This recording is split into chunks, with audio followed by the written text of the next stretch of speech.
mu buwangazi bw'omuvubuka atwalul umur, bwe buwangazi obukyasinza obuwanvu. Nabbi sallallahu alaihi wasallam yagamba a'maru ummati, obuwangazi b'abantu ba umma yange ma baina 60 wa 70, buli wakati w'emyaka 67.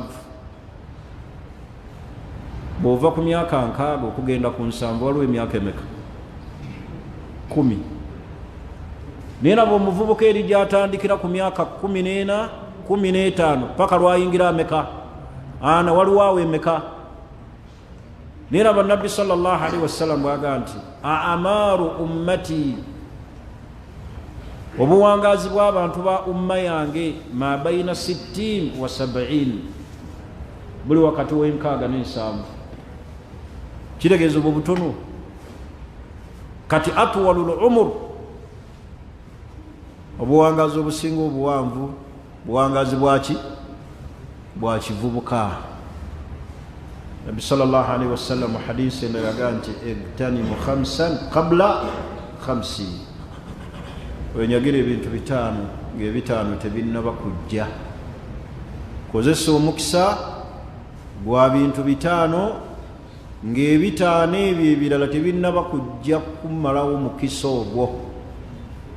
Naye mu ebyo 5 Nabbi yagamba nti shababaka qabla haramika, wenyagira obuvubuka bwo ng'obukadde tebunnajja.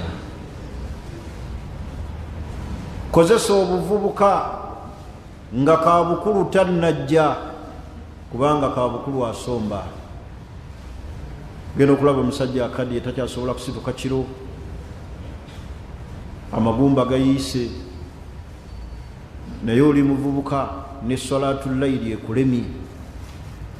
Oli muvubuka toweza na juzu 15 mu kitabo kya Allah, wabula mu myaka gy'olina 28 oyingira 3 wakawasa abakyala 7, ate kwabo tolinaako gw'olina 7, kwabo tolinaako gw'olina mu myaka egyo 27. Laba wokozesezza obuvubuka.